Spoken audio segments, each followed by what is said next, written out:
Ocular emergencies, eye care, they're all very important issues that we deal with in primary care. We deal with them on an automatic, everyday basis. Hi, I'm Dr. Brian McDonough, and welcome to Primary Care Today on ReachMD.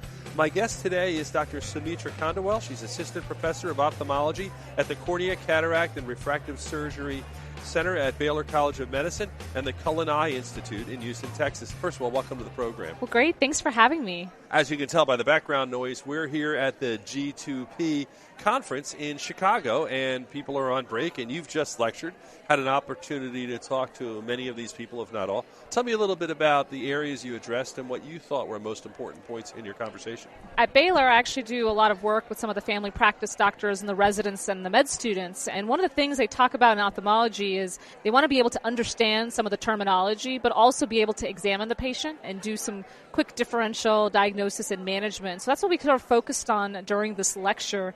Common things that'll present in a primary care clinic, such as dry eye, red eye, allergic conjunctivitis, and then also looking at things that could harm a patient that need to be referred as soon as possible. I know, even with all the years of practice, I think eye injuries, eye concerns, and rash always get me worked up because you see it and you see things commonly, but I know with the eyes, I'm always worried, oh my gosh, I don't want to miss something that is serious that could impact. So let's talk for a second about some of these common things and where we could get in trouble. Like somebody comes in with a red eye, when should I be really concerned in getting them to the ophthalmologist? One of the things that's oftentimes missed in a primary care setting is the vision. The vision is a very important thing in the differential.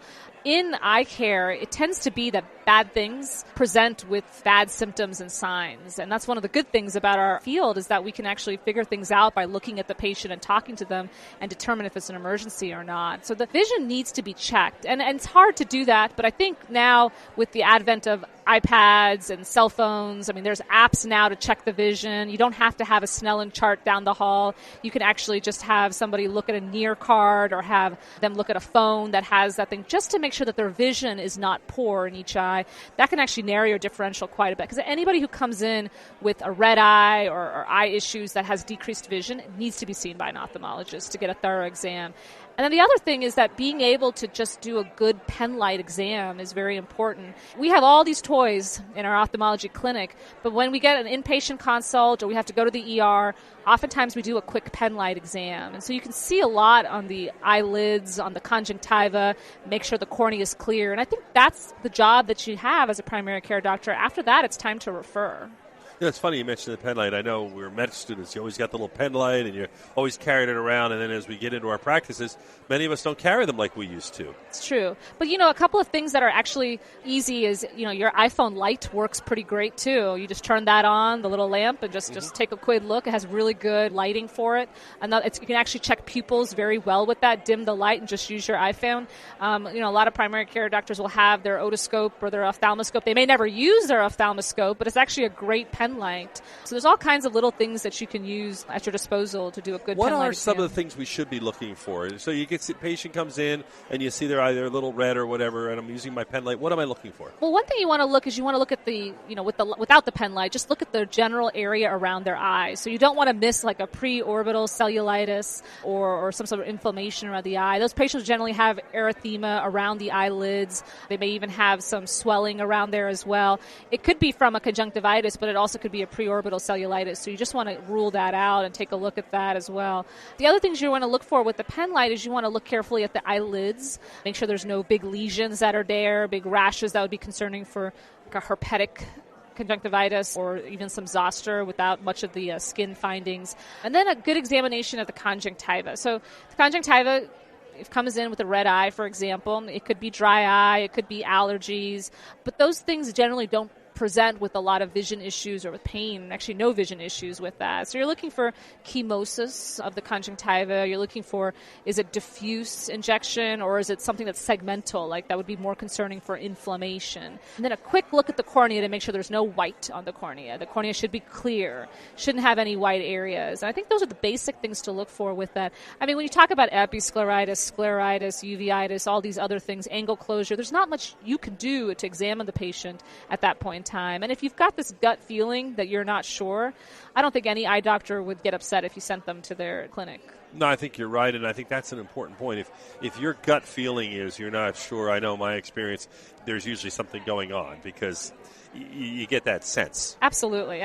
So and when you talked about something, I thought you made a really good point initially when you said just check and see how the people see. Is their acuity fine? Because that tells you a lot as well. Somebody says I was hit in the eye or whatever. A lot of times we rush right to the exam, but we don't say how's your vision. Are you seeing fine? Because that's a big part of it. I mean, if you think about us as eye providers, we don't even walk into the room until the vision's checked. And so it'd be hard to really know what you're looking for as a primary care provider if you don't know what the vision is. When we see things that we are concerned about, we obviously look at something, let's say, like conjunctivitis. And we might get somebody coming from grade school or daycare, and they have to have a note. And the note has to say that they were seen and they've been put on an antibiotic, and then they can get back to daycare. And I'm looking at it going, well, it's probably could be a viral issue. Do I really need an antibiotic? But I want them to be able to go back to daycare, and there's a lot of pressure.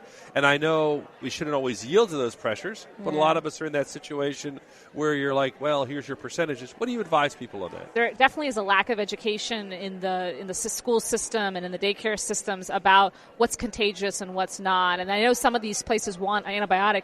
Antibiotics and antivirals do not stop the spread. So you can put as much antiviral and antibiotic on an adenovirus patient, they're still going to be contagious to the person next door. It's probably safer to just keep the patient at home if they have any risk of that. If you think about all the different illnesses that are in a daycare, pink eye goes very, very quickly, though. That's one of the issues we have with it. The kids don't have to cough on each other. They don't really have to touch each other that much to really spread pink eye quite a bit. And so if pink eye is the concern, if viral conjunctivitis is a concern, it's best to just keep them home. And how long would you keep them home? I would keep them home for at least a week, so 7 to 10 days, because that's usually the contagion period. Parents are just astounded by that, Parents are astounded by that, but they're usually willing to keep their kid at home. The patient who are the worst are actually healthcare providers when they find out they have pink eye and they have to be away from patient care for 7 to 10 days. They won't do it. They want, and there's no antibiotic and there's no treatment, antiviral, that we know to stop the incubation period and the hand-to-eye contact. So I'll bring it back to that question. Now we're not just saying 1 day, 2 day. I have a mom or a dad, and they're saying, I got to work. I can't stay home with this child. I need daycare. We're not going to eat unless, and you get that in a lot of challenged environments. So the sense is they may go back or they may not go back. What do you do? We can only give our recommendations for these patients, just like the other group of patients that are tough are the parents who want an antibiotic for the pink eye, and even as an ophthalmologist, that they don't need it. One of the things that I would recommend is that doctors not get coerced into giving a big gun antibiotic. There are some baby antibiotics out there. Erythromycin ointment is kind of like this gentle antibiotic. It has the antibiotic name on it. We use it for other things, blepharitis, abrasions, things like that. You can give that if that's what they need to walk out of your office. And by the way, you're listening to Primary Care today on ReachMD. I'm Dr. Brian McDonough. My guest is Dr. Sumitra Khandelwal. And we're talking about a real big issue because that is a day-to-day issue. What percentage of pink eye is bacterial? I mean, we know clearly it's viral. By and large, is that 100%? 88%? Where are we now with the It's really hard to know because it's very underreported. So a lot of patients will have quote-unquote pink eye, red eye, and people will call it a viral conjunctivitis. One of the things on the differential that are a little bit more common than we probably think is actually staph blepharoconjunctivitis or staph conjunctivitis.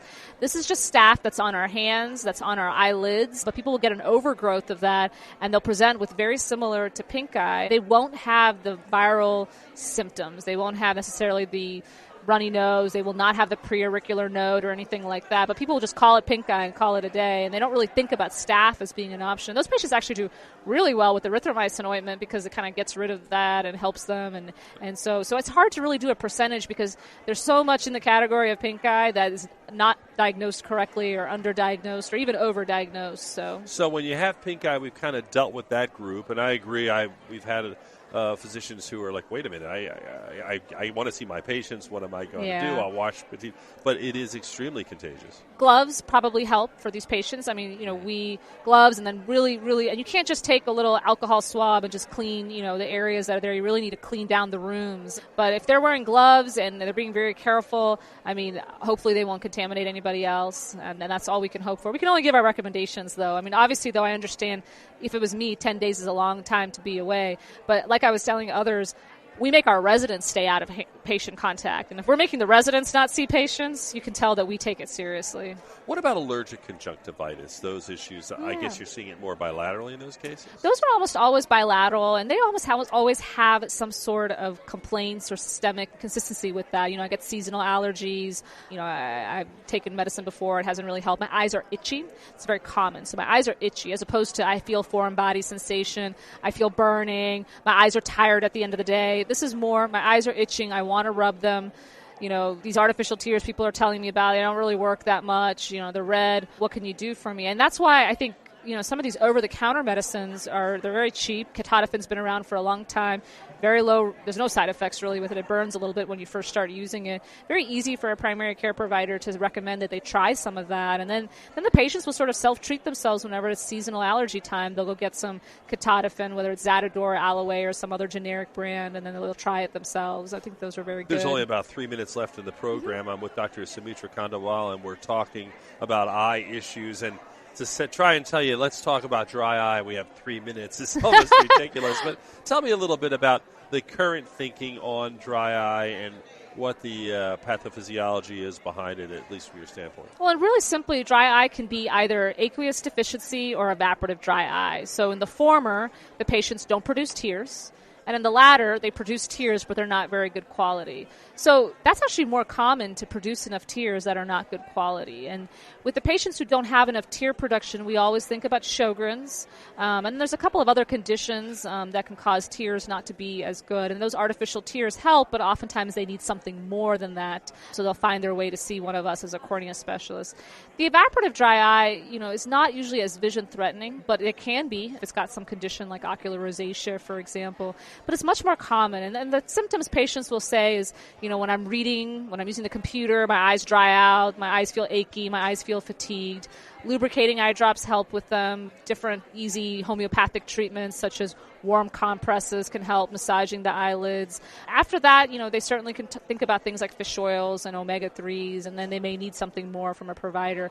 But dry eye comes in so many different flavors, and I think it's very great from a primary care standpoint to recognize it, to recommend using artificial tears, because certainly if that helps, then that's great. That's all you need. And then also to take a good look at why they may have it. There are certain medications out there that can cause dry eye, and antihistamines are a big culprit. Some of the antidepressants are, some of the antineuroleptics are. So maybe looking at that and maybe recognizing why the patient has these complaints is always good.